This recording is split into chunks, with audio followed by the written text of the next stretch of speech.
Understand करने की कोशिश करती है कि जो भी समाज में हो रहा है वो क्यों हो रहा है, पर ये फिनोमेना स्टडी कैसे करती है, using empiricism, objectivity and verification. बहुत भारी भारी वर्ड्स आ गए हैं, डरना नहीं है।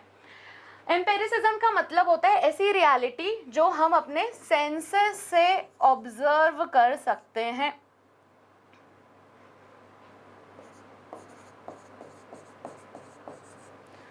जो हम सेंसेस से ऑब्जर्व कर सकते हैं उस रियलिटी को सोशियोलॉजी पढ़ेगा। तो हम एक्चुअल में देख सकते हैं कि विमेन अच्छी ड्राइवर होती हैं या नहीं, तो वो जो है वो एम्पेरिसिज्म की कैटेगरी में आएगा। कुछ ऐसी रियलिटीज़ हैं जो हम ऑब्जर्व्ड नहीं कर सकते, वो रियलिटीज़ जो हैं वो जो ऑब्जर्व नहीं की जा सकती वो सोशियोलॉजी नहीं पढ़ता है। एग्जाम्पल के तौर पे हमारे जो इंट्यूशंस हैं, जो हमें गट फीलिंग्स आती हैं, वो एक ऐसी रियलिटी है जो हम ऑब्जर्व नहीं कर सकते। हमारी जो फीलिंग्स हैं उन्हें ऑब्जर्व किया जा सकता है, पर उनकी डिग्री जो है कि किस लेवल पे हम वो इमोशंस फील कर रहे हैं वो भी ऑब्जर्व करना थोड़ा सा मुश्किल होता है। इसीलिए सोशियोलॉजी सिर्फ वो रियलिटीज़ पढ़ता है जिसको हम अपने सेंसेस के थ्रू ऑब्जर्व कर सकते हैं। सेंसेस मतलब आँख, कान, नाक, इन चीज़ों से हम ऑब्जर्व कर सकते हैं। ऑब्जेक्टिविटी मतलब कि हम अपने बायस जो हैं वो अपनी स्टडी में नहीं लाने देंगे। ऑब्जेक्टिविटी का मतलब है कि हम अपने बायस जो हैं वो अपनी स्टडी में नहीं लाने देंगे। फॉर एग्जांपल, अगर मैं स्टडी कर रही हूँ और मैं ये पता करना चाह रही हूँ कि विमेन अच्छी ड्राइवर्स है या नहीं, तो एज अ विमेन हो सकता है कि मैं फेवर करूँ कि इसका कंक्लूजन इस तरह का आए कि विमेन अच्छी ड्राइवर्स होती हैं, पर वो जो ऑब्जर्वेशन है वो मेरे बायस कहलाएंगे, क्योंकि मैं चाहती हूँ कि विमेन जो है वो प्रूव करें खुद को। तो मुझे अपने इस तरह के बायस जो हैं वो अलग करने होते हैं। अगर मैं लोअर कास्ट की स्टडी कर रही हूँ और अगर मैं खुद लोअर कास्ट से हूँ तो मुझे अपने बायसेस जो हैं वो हटाने पड़ेंगे। जो रियलिटी है मुझे वो एज इट इज़ ही पेश करनी होगी। एम्पेरिसिज्म, ऑब्जेक्टिविटी और वेरिफिकेशन मतलब ऐसे प्रोसेस जो आप बार बार वेरीफाई कर सकते हो, बार बार टेस्ट कर सकते हो, वही सोशियोलॉजी पढ़ता है। On the other hand common sense जो है वो आपको इस तरह की मेथड्स पे बेस्ड नहीं दिखेगा। कॉमन सेंस जो है वो एम्पेरिसिज्म, ऑब्जेक्टिविटी और वेरिफिकेशन की प्रोसेस नहीं फॉलो करता। कॉमन सेंस किसी भी चीज़ का बन सकता है। कॉमन सेंस तो ऐसा भी बना हुआ है कि अगर बिल्ली रास्ता काट जाती है तो आपको 2 मिनट वेट करना होता है और या फिर किसी और के निकलने का इंतजार करना होता है।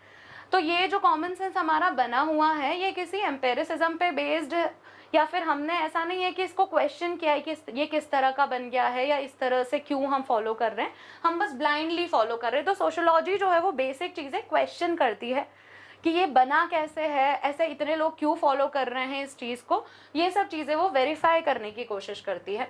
सोशियोलॉजी जो है, जैसा कि हमने पहले ही डिस्कस कर लिया है कि उसके खुद के कॉन्सेप्ट्स होते हैं, उसकी खुद की मेथड्स होती हैं, वो अपना डेटा खुद कलेक्ट करती है। सोशियोलॉजी जो है वो दूसरे डिसिप्लिन से भी बोरो कर सकती है कॉन्सेप्ट और डेटा, पर सोशियोलॉजी कोशिश करती है कि वो वेरीफाई करें चीज़ें। तो कुछ कॉमन सेंसिकल नॉलेज है जिसको सोशियोलॉजी ने खुद के कॉन्सेप्ट्स बना रखे हैं। तो यहाँ पे हम वो चीज़ देख रहे हैं, जैसे लोगों को जॉब डिससेटिस्फैक्शन होता है, जॉब में मज़ा नहीं आ रहा है और वो जॉब चेंज करने की कोशिश कर रहे हैं। तो कार्ल मार्क्स ने इस कॉन्सेप्ट को एलियनेशन बताया है। एलियनेशन अपने आप में बहुत बड़ा कॉन्सेप्ट है, सोशियोलॉजी में हम आगे पढ़ेंगे, पर अभी के लिए हमें पता होना चाहिए कि कॉमन सेंस जिसे जॉब डिससेटिस्फैक्शन कहता है उसे सोशियोलॉजी क्या बोलती है, एलियनेशन। सबऑर्डिनेशन ऑफ विमेन मतलब ऐसा सिस्टम जिसमें विमेन को इन्फीरियर माना जाता है। इस सिस्टम में सोशियोलॉजी के लिए जो वर्ड यूज किया गया है, ये कॉमन सेंस है कि विमेन जो है वो इन्फीरियर होती है मेन से, उनकी कैपेबिलिटीज जो है वो लिमिटेड है। तो सोशियोलॉजी ने इसको क्या बताया है, पेट्रियार्की। पेट्रियार्की का स्ट्रक्चर है जिससे आप बता सकते हो कि विमेन को इन्फीरियर माना जाता है। दूसरा, और जो कॉमन सेंस और सोशियोलॉजी के बीच का डिफरेंस है उसमें कुछ प्रोसेस आती है, जैसे पावर्टी। पावर्टी एक ऐसा फिनोमेना है जिसमें आपके पास रिसोर्सेज नहीं होते अपनी बेसिक नीड्स को मीट करने के। तो पावर्टी जो फिनोमेना है वो यूजुअली हमारे कॉमन सेंस से ऐसा होता है कि लोग कमाने नहीं जाते, लोग आलसी हैं, लोग अल्कोहलिज्म का शिकार हैं, इसीलिए ये जो है इनके पास स्किल्स नहीं है जिसके कारण ये कमा नहीं पा रहे हैं। पर एक्चुअल में पावर्टी जो है जिसको सोशियोलॉजी अगर पढ़े तो सोशियोलॉजी पावर्टी को एक समाज की प्रॉब्लम बताती है, ना ताकि एक इंडिविजुअल की प्रॉब्लम। इंडिविजुअल की प्रॉब्लम नहीं है पावर्टी, पावर्टी एक समाज की प्रॉब्लम है। सिस्टम ही ऐसा बना हुआ है कि कुछ लोग जो हैं वो स्किल एक्वायर नहीं कर पाते, कुछ लोग जो हैं वो अच्छे एजुकेशनल इंस्टीट्यूट में एडमिशन नहीं ले पाते हैं। पावर्टी जो है वो समाज ने बरकरार कर रखी है ताकि समाज अपने बारे में अच्छा महसूस कर सके। फंक्शनलिस्ट पर्सपेक्टिव में वो यही बताते हैं कि पावर्टी जो है उसके कुछ फंक्शंस हैं सोसाइटी में, जिसके कारण कुछ level of poverty her society में आपको देखने को मिल जाएगी। फंक्शंस ऑफ पावर्टी में आ जाता है कि पावर्टी जो है वो एक चीप लेबर प्रोवाइड करती है कि आपके पास अगर लोग जो हैं वो गरीब हैं तो वो किसी भी वेज में आपके पास काम करने आ जाएंगे, तो चीप लेबर बना रहता है जिससे इंडस्ट्रियलिस्ट को फायदा होता है। पावर्टी जो है वो इस तरह का भी सिस्टम है जिसमें लोग अपने बारे में अच्छा फील करते हैं। जैसे कोई गरीब दिख गया मुझे और मेरा दिन खराब चल रहा है तो मुझे ऐसा लगेगा ना कि मेरा दिन कम से कम इससे तो बेटर ही है। तो पावर्टी से आपको अपनी लाइफ बेटर लगने लग जाती है। तो ये चीजें जो है वो फंक्शंस ऑफ पावर्टी में आता है। तो सोशियोलॉजी बताती है कि पावर्टी जो है वो हर सोसाइटी में एग्जिस्ट करती है क्योंकि इसके कुछ फंक्शंस हैं। On the other hand common sense हमें ऐसा बताता है कि लोग गरीब इसलिए हैं क्योंकि उनके पास स्किल्स नहीं है। हम इंडिविजुअल को ब्लेम करने लग जाते हैं। On the other hand society जो है उसकी वजह से पावर्टी होती है। तो यहाँ पे हमने डिस्कस किया कि सोशियोलॉजी और कॉमन सेंस जो है उनके डेफिनेशनल एस्पेक्ट में ही डिफरेंस है। सोशियोलॉजी जो है वो सिस्टमैटिक स्टडी है सोसाइटी की, कॉमन सेंस जो है वो रूटीन नॉलेज है सोसाइटी का।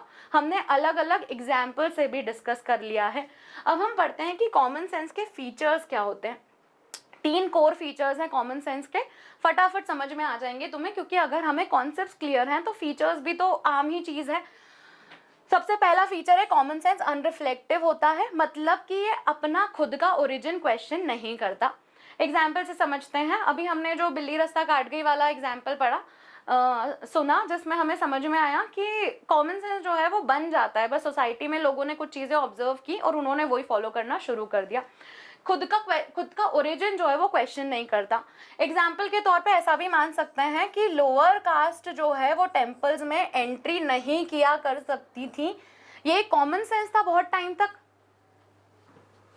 ऐसा हुआ है हमारे यहाँ पर जिसमें लोअर कास्ट को टेम्पल्स में एंट्री अलाउड नहीं थी और ये कॉमन सेंस बन गया था कि लोअर कास्ट के लोग मंदिर में एंटर नहीं करेंगे। फिर हमने क्वेश्चन किया, हमने अनटचेबिलिटी हटाई और फिर ये कॉमन सेंस जो है वो चेंज हुआ। तो कॉमन सेंस जो है वो अनरिफ्लेक्टिव होता है, ये अपना ओरिजिन क्वेश्चन नहीं करता कि ये इस तरह से कैसे बन गया है।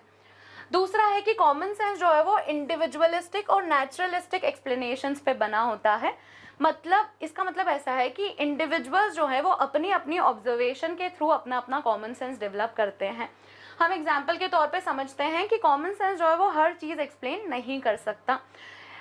एक फाइनेंशियल इंडिपेंडेंट विमेन है। फाइनेंशियल इंडिपेंडेंट विमेन मतलब कि वो विमेन जो अपने पैसे खुद कमाती है, अपने पैसे खुद कमाती है, अपना खर्चा खुद उठा सकती है, क्वालिफाइड विमेन है। और अगर वो अपनी शादी में खुश नहीं है, हो सकता है कि उनके साथ वायलेंस होता है या अब्यूज होता है, तो हमारे कॉमन सेंस में तो हमें ऐसा पता है कि अब वो जो विमेन है वो डिवोर्स ले लेंगी और वो सेपरेट हो जाएंगी।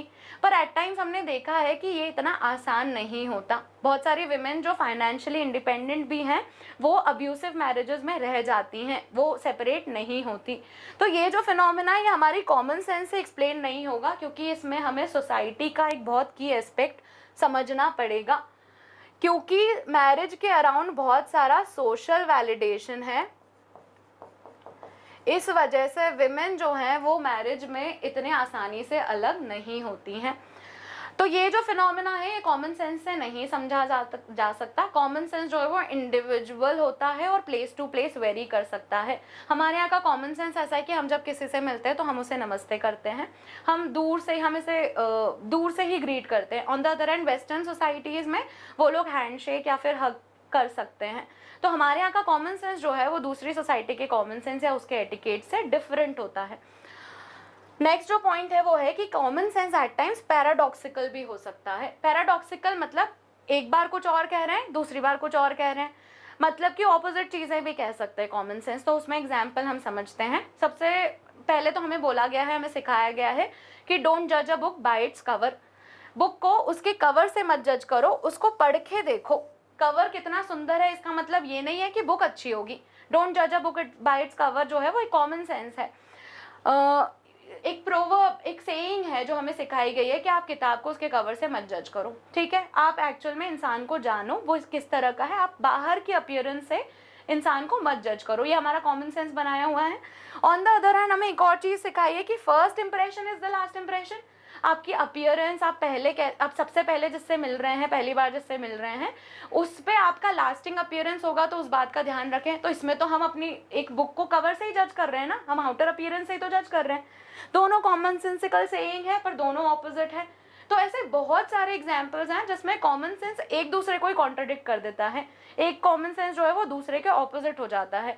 तो कॉमन सेंस की 3 कैरेक्टरिस्टिक्स हैं। कॉमन सेंस अनरिफ्लेक्टिव होता है, कॉमन सेंस जो है वो इंडिविजुअलिस्टिक एक्सप्लेनेशन पे बेस्ड है, और कॉमन सेंस जो है वो पैराडॉक्सिकल है, मतलब अभी कुछ और कह रहा है, कल कुछ और कह रहा है, तो ऐसे कॉन्ट्रडिक्ट भी कर सकता है आपस में।